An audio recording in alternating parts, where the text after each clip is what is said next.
Halo, Assalamualaikum warahmatullahi wabarakatuh.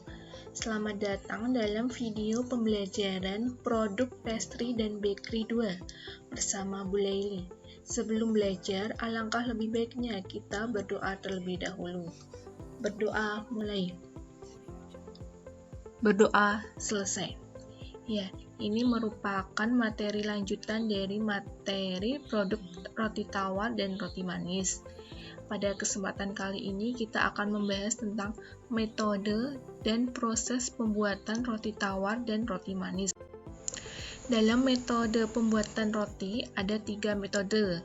Metode yang pertama yaitu metode strike dough. Ya, ini cara yang paling banyak digunakan dalam industri rumah tangga.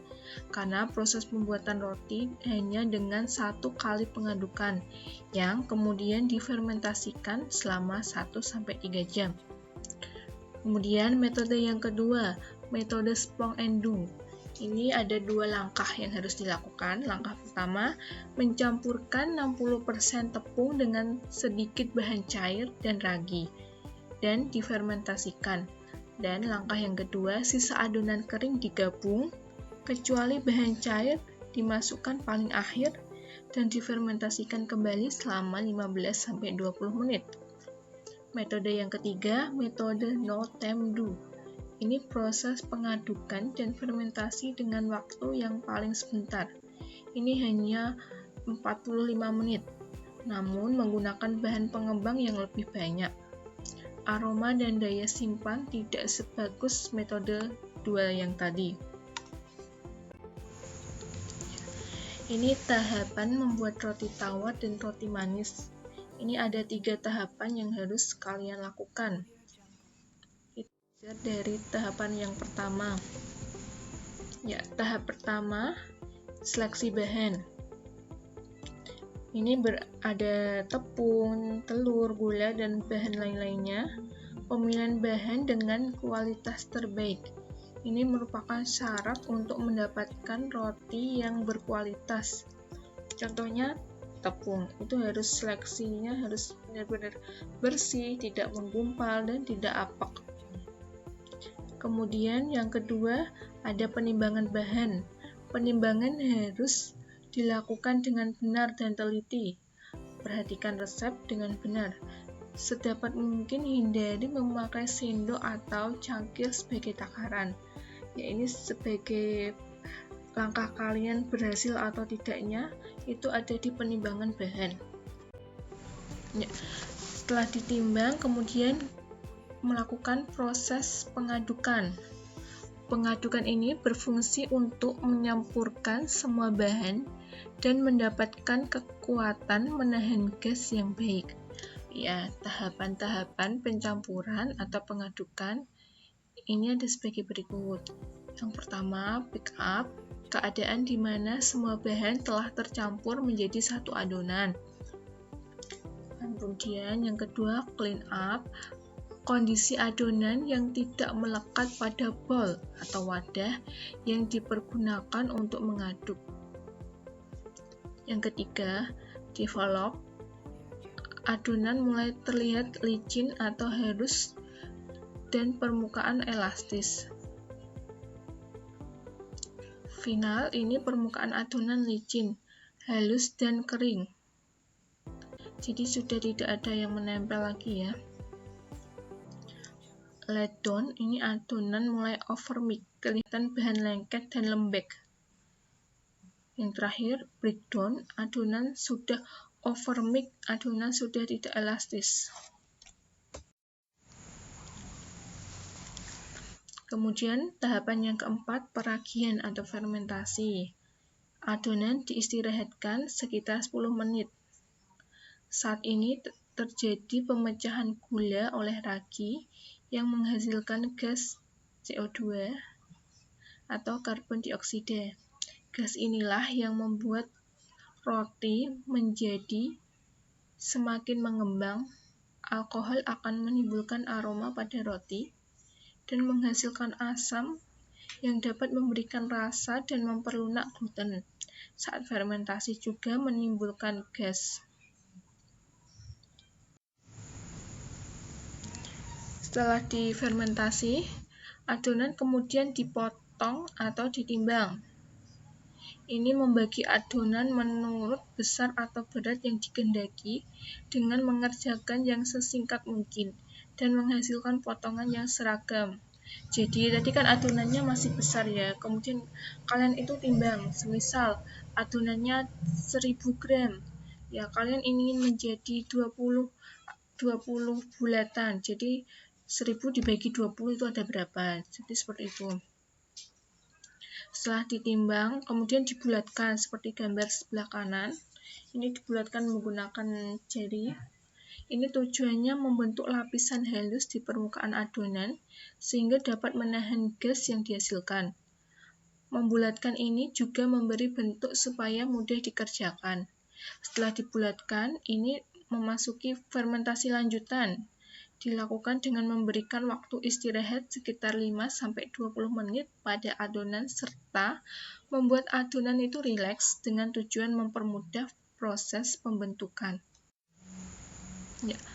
Tahapan yang ke-8 ini membuang gas, jadi dikempeskan menggunakan rolling pin ya. Pembuangan gas ini bertujuan untuk mengeluarkan semua gas dari adonan dengan cara membentuk lembaran adonan dengan tebal yang dikehendaki kalian. Kemudian tahapan selanjutnya membentuk. Ini tujuannya membentuk roti yang sesuai dengan produk yang dihasilkan. Seperti gambar di bawahnya itu, ini salah satu contoh bentuk roti manis. Ya, tahap selanjutnya itu memasukkan ke cetakan atau loyang. Loyang terlebih dahulu diolesi dengan lemak supaya tidak lengket. Saat meletakkan adonan, jarak antara roti jangan terlalu dekat dan jangan terlalu jauh.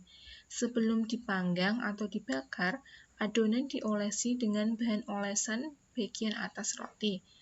Seperti gambar sebelah kanan, itu loyang roti tawar itu beda dengan loyang lainnya. Setelah dimasukkan ke cetakan atau loyang, kemudian itu final proofing. Ini tujuannya mengembangkan adonan untuk mencapai bentuk dan mutu yang baik. Ruangan proofing haruslah stabil, baik panas maupun kelembapannya. Temperatur proofing itu berkisar antara 35 sampai 40 derajat Celcius. Dan kelembapannya berkisar antara 80 sampai 85%. Sedangkan waktu proofing ini sangat tergantung pada produk yang dibuat, ya sekitar 35 menit lah. Setelah di proofing terakhir, kita kemudian di oven atau pembakaran. Suhu dan lamanya pembakaran dipengaruhi oleh oven, loyang, dan produk yang akan dibakar. Karena tiap oven itu perlakuannya beda-beda. Kalian harus mengenali terlebih dahulu oven yang kalian miliki atau yang kalian gunakan. Hal-hal yang harus diperhatikan pada proses pembakaran. Volume adonan akan bertambah pada waktu 5-6 menit pertama dalam oven. Aktivitas yeast atau ragi berhenti pada temperatur 63 derajat Celcius. Karamelisasi dari gula mulai memberi warna pada kulit roti. Suhu pembakaran untuk roti tawar itu 20-220 derajat Celcius. Sedangkan untuk roti manis berkisar antara 170-180 derajat Celcius. Untuk tahap yang ke-13 itu mengeluarkan dari cetakan. Jadi setelah dipanggang, ketika waktunya sudah matang, roti dikeluarkan dari cetakan langsung begitu keluar dari oven atau saat panas. Ini dengan tujuan menghentikan proses pemasakan. Jadi bisa langsung dipindahkan ya, tidak di loyang lagi. Namun, langsung didinginkan. Pendinginan roti yang telah dikeluarkan dari cetakan dilakukan berkisar 45-70 menit pada suhu ruang. Ini contoh mendinginkan ada pada gambar sebelah kanan ya. Pengemasan. Pengemasan roti dilakukan untuk mencegah tercemarnya roti dari mikroba ataupun kotoran yang dikehendaki dan menghindari penguapan sehingga pengerasan kulit roti dapat dihindari. Pengemasan itu tergantung kalian.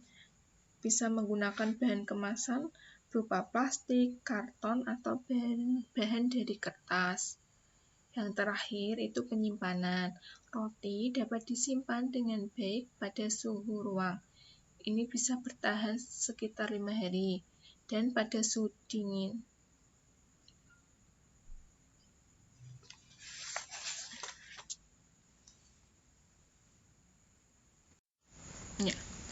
Selanjutnya tentang kriteria roti.